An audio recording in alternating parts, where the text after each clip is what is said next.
Members of Parliament cast their votes today on the scrapping of the long-standing 30% pass mark for matriculants.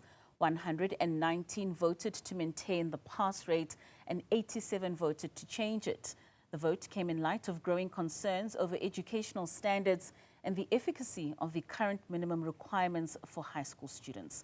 For more, we're now joined by Dr. Mmusi Maimane, the leader of Build One SA. Dr. Maimane, thank you so much for your time and for joining us this evening. So this voting process has just concluded with a 32-vote difference in trying to achieve what you've long been asking for with regards to assessing that 30% threshold, which you say undermines the academic potential of students. How are you feeling about the outcomes of this vote at this point in time? Good evening, and thank you very much for having me. Of course, we are disappointed in the way in which the ANC and the DA decided to vote to maintain a status quo that prepares our young people for unemployment. But we will continue to fight. We're emboldened to realize that there were many other South Africans who see the world as we see it, that we believe in the future of our young people, that actually we think that upping standards would transform the education system. And so, one, I'm grateful to the parties that supported the motion, and also conscious of those who still believe in a system that renders our young people unemployable, that South Africans must hold them accountable. So we're emboldened and we'll keep fighting. I mean, how does the current pass mark, this of the 30%, do you believe reflects or even just masks the underlying inequalities within different regions and socioeconomic groups in our country? Well, the first thing to realize is that when schools are at quintile 4 and 5, which are more the high fee paying schools, and of course independent and private schools, it is unacceptable that you would send a child to an IEB school and they would pass at 30%. It is simply not acceptable. So it clearly perpetuates a scenario in South Africa where if you are wealthy and you send your kids to schools that are high fee paying and private schools, you will get a quality education that lets you compete. But if you're poor and you're in quintile 1, 2, and 3 schools, it means you must pass and you can pass at 30%, which means we're creating this divided society. An education for the wealthy and an education for the poor. And I would argue maintaining 30% is no different to maintaining Bantu education. Because once a child has passed at 30%, what work are you preparing them for, other than for them to be doing menial jobs, or if they find a job at all? The proof of this issue is the fact that now we've got 2 out of 3 young people unable to find work.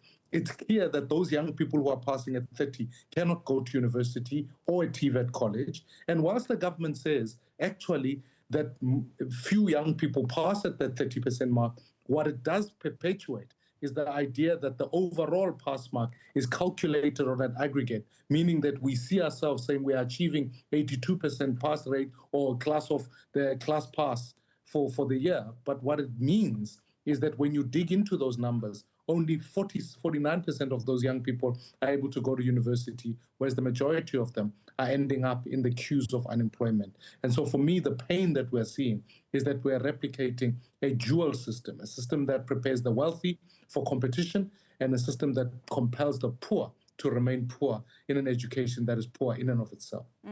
And with this current 30% pass threshold, what influence do you think it has on the quality of teaching, on the assessment, and just on the overall student motivation?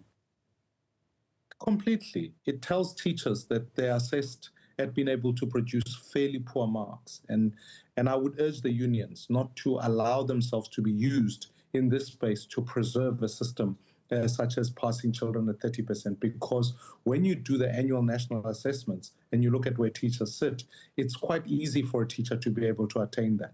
We know that it isn't a panacea for all the problems in education, but it is a way to spark it forward. So you then can justify the fact that 8 out of 10 of our children cannot read for meaning by the age of 10, but then when they get to high school, suddenly they're able to pass. It then perpetuates this view where as I spend time in the Eastern Cape, that when a child misses school because of poor transport systems, poor infrastructure, poor sanitation, that in fact you can catch it up easy because they only have to get 30%. It perpetuates a view upon which standards are low, and your principals, who, when they calculate their overall marks, get a pass. But in fact, it is a meaningless pass. So I would urge that ultimately, when we review the system, which was part of the motion that was being debated on today, was to say there needs to be broader reforms into education, but you reform education with a target. And that target is to increase the pass mark because you want to compete with the international community. G20 countries pass their young people at a higher level. Kenya and many other African states are already starting to move their pass marks higher. So it means that South African young people are being left out of the global economy. So that's been your debate with regards to this issue in Parliament today. What's the counter-argument of those political parties that have voted against this motion? And you mentioned earlier it's the ANC, the DA, I believe the Freedom Front Plus, the PA, as well as Al-Jamaa.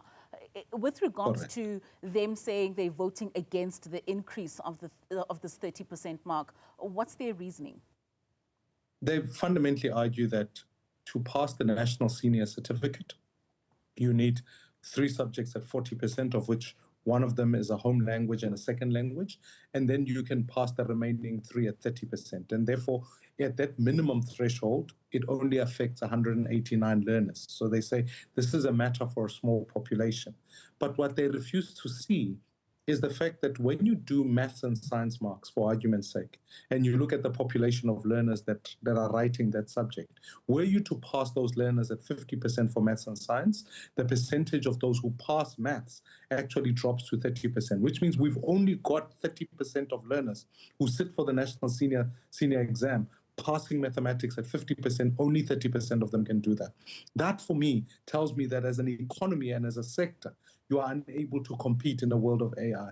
They furthermore argue that other things must be done in education. Therefore, fixing this one number isn't going to correct anything else. To which I respond by saying, you don't aim at nothing and hope that whatever you are doing is the outcome you are looking for. In fact, it does become true that if you aim at nothing, you are going to hit it all the time. So next year, the government can't tell us what its immediate targets are. It will tell us whatever the output of the system is, that's what they were always aiming for, which is a complete failure. We've got to be more ambitious as a country. We've got to say to ourselves, we're better at being able to say when we up the standards, we can get there. The last argument they make is that, well, many students will fail and remain in the system. And in which instance, I want to say to them quite categorically, if that is your argument and your reason, A, you don't believe that young people can achieve 50%, you've already told them that, but worse than that, you must as well just concede to say, well, lower it, make it 25%, make it 20%, then more people will pass, but we'll all know that that pass is meaningless. I mean, speaking of that, I mean, with regards to what else could be changed within the system, just those broader reforms that you think are necessarily to genuinely increase the quality of education in our country? There's no denying, if you wanted to achieve 50% at grade 12 at your National Senior Certificate, all of that begins with what we do at ECD centers. That's about ensuring that every child has got access to that. The allocation to ECD centers sits at just over 24 Rand per child, whereas for a prisoner, that number is much higher. So we need to think about whether we need to keep the prison population happy or make sure every child has got better access to an ECD center. And I would argue, ensure that children get good ECT. Strengthen teaching, particularly at primary school levels, so that when we do our TIMS assessment, which are international benchmarking, you've got young people who are able to read for meaning by the age of 10, and they can compete. Thirdly, you need to ensure that infrastructure right throughout the schooling program is adequate so that no young person is studying under a tree or going to a pit latrine, or ultimately making sure that, as our school show in Ndema in the Eastern Cape, that those young people are living in where schools don't even have a floor which the young people can study in. So that's about making sure that, and the infrastructural support, such as school transport, school nutrition, that young people are able to be fed through that. And then when you get to high school, focus on core subjects. So subjects like mathematics, like economics, like science and technology, so that we know that the intrinsic value of education is one thing, but the extrinsic value is about preparing them for an economy that is coming forward. And if you can streamline that, remunerate teachers who focus on the subjects well, you can develop a much stronger outcome. And I want to say this last crucial point, which is to say, not every young person is bound to go to university. So therefore, when we think about our TVET colleges, we need to make sure that the skills-based, so whether it's vocational training, whether it's in skills and artisanship, that we can prioritize that so that when a young person goes there, the dignity is upheld and they know that we can up the throughput rate in TVET colleges to make sure that more young people get through that and they've got skills they can sell in the economy. And what metrics do you believe, Dr. Maimane, do you think we need to use in order to assess whether raising the pass mark actually translates into better employment in terms of those prospects and just that social mobility for graduates post-matric? Well, I think the first indicator is that compare ourselves to countries that what has happened globally in the last 30 years. When you take Asian countries, and those are countries that form their bloc, so Japan, South Korea, and you look at many of them, their assessment is much higher. And they focused almost deliberately on education. And look at where the economies are at. They've literally moved from economies that were poor or middle-income countries to high-income countries, so much so that a country like Japan is now part of the G7. When you look at many African states that are starting to innovate, you think about Kenya. Kenya spends less in education than us, but gets better outcomes. So on global benchmarking, it's common cause that actually when you lift the standards, that you actually make sure you reform the system. When you come into the country itself domestically, and you can take a sampling of schools and look at schools where the headmaster prioritizes a 60% pass mark, you find those schools, A, achieve 100% matric pass outcome, but they also improve the quality of learning, which means that they make sure that they give additional days for learners to learn. You inspire the teachers to know that they're working towards an outcome. So there's an intrinsic value. And then the last one is simply, maybe let me make it personal. I grew up to parents who were under apartheid, could not get a decent education. And here today, I can sit as a PhD graduate because they refused to accept the standard that says I must pass at 30% and invested their livelihood to making sure I get a decent education, both at primary and high school level, that when you could get through university, you can achieve the levels that we need. So we've really got to think about this from how do we transform from one generation that faced poverty and faced legislation that didn't help them to the next generation of young people who can compete with anyone else. And that's where you can see the material social mobility that empowers young people to compete. And I mean, Dr. Maimane, when you speak about your own personal reflection with regards to education and where your parents were with regards to apartheid and them being limited with regards to how much education they were able to get to you, being able to get to the levels of education where you currently are, how do you think the current political discourse around education reflects the broader societal attitudes, especially when it comes to excellence and mediocrity as well as accountability? I think, when I think about the dilemma that the current government faces, is that many of their leaders lived under apartheid. And so they understood that education, a quality education was given to some and others were left up to Bantu education. So in 1994 and post, they've prioritized access, meaning that actually more, and that's an achievement. We can't take that away from them. They achieved an ideal where more South Africans were going to school. But what they didn't achieve is that the same quality of education is improved progressively so that even if you've got access, that access translates into quality. So the political discourse is the fact that we've achieved freedom by giving access. But what it hasn't done is produced an idea that says actually for ultimate definition of freedom must be the exercise of choice, which means a young person can choose whether to study here in the country, study further, compete with anyone. And secondly, that we can truly define freedom, particularly for Black South Africans who suffered majority under Bantu education, that their children are one day able to become doctors, lawyers, professionals. They can compete in any sector. So that would be the translation going forward. And I find the current leadership at the moment is hamstrung in just being able to say, well, we've got access and that's all we must worry about, whereas they fail to realize that as the economies are changing, today we're no longer even discussing an industrial era economy. So preparing a young person to be a factory worker is preparing them for an old world. We've got to be thinking about AI, we've got to be thinking about digitization, and we've got to be thinking about what Internet of Things or what skills they need to bring into that space. So it's about making sure, as a critical component of what you do as a leader, that you don't prepare children to match your standards. You prepare children to match standards of the future, which are further than you. And I think the current political discourse is about correcting the pain of the past in ignoring what the future of South Africa must be and the future of our young people must be. Lastly, along with this, is you've got to think hard about what your economic demands for the future are going to be. Because all education, at the end of the day, must be able to say, yes, we establish value in the young person, in who they are, but we are preparing them for an economy. Why we had a Bantu education during apartheid was because they believed that young black kids needed to come and work in farms. That's why they needed to learn Afrikaans. Now, I wonder if today we were to think we're going into a world of AI, we're going into a world of digital technologies, our economy is dependent on minerals, it's dependent on agriculture, it's dependent on tourism, it's got fintech, all of those. So what I'm going to do is create an education that prepares young people to feed into that economy. That's what we've got to rethink. And once you've got those outcomes on the table to say, well, here's an economy of what South Africa's future is going to look like.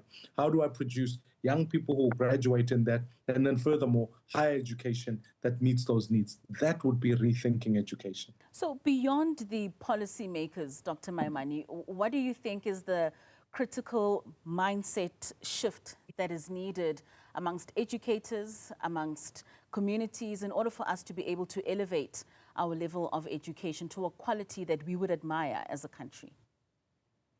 Yeah, I mean, to some extent, we need to really be intentional about funding. You know, when a poor South African enters the school system and they're in quintile 1, 2, and 3, the ratio of teacher to learner is often the national average is 1:35, but we know amongst poor schools, you can get up to 1:50, 1:70. So part of the thinking is about saying, if education is a priority, we must fund for it. And therefore, we must increase the funding so we're not losing teachers and we're ensuring that infrastructure has been built. Secondly, amongst policymakers, we need to be able to say that research and a research-based culture, what keeps a child at school? And what keeps a child at school is about having a responsible adult who can support the child. So that becomes important, that all school institutions are closest to home so that young people are able to get the support they need.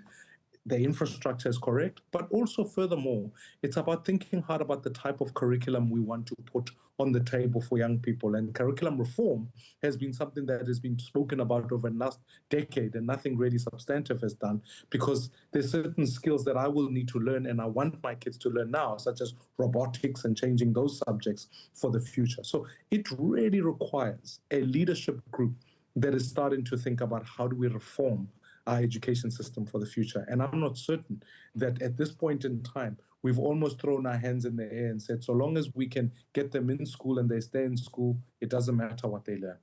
Well, 87 of those that voted in support have not necessarily thrown their hands in the air. You mentioned earlier that a 32 vote difference is one step closer. What's the next strategy from here on forth? Well, I think this matter will come up again for debate and we will keep fighting. Now the work that needs to happen is that South Africans need to join the fight. I want to call unions, I want to call civil society to say, if you care about your kids, I would never accept any of my children arriving home with a 30% pass mark. It just would be unacceptable. So why should I accept it for any child in this country? Let's, all of us as parents, those who have kids who think that the future matters, we need to be able to raise this issue. We need to continue to lobby those parties because policy can be changed. And it's well within Minister Wahube's right to be able to change their assessment criteria and the institutions like Umalusi, etc., to be able to ensure the quality control is there. So the next step is really to continue to lobby, to continue to fight, and we will put this debate back on the table in Parliament. And I hope, as it takes a long time, it takes a step by step, but as all of us as citizens are engaged in this issue, the government cannot act against the interests of its people, and therefore more people must participate in this debate. All right, Dr. Mmusi Maimane, thank you so much for your time and joining us right after that vote has taken place in Parliament. That's the leader of BOSA speaking to us there on the scrapping of the 30% pass mark. 87 had voted in support, and that being BOSA, EFF, MK Party, UDM, ACDP, ATM, RISE, as well as Action SA.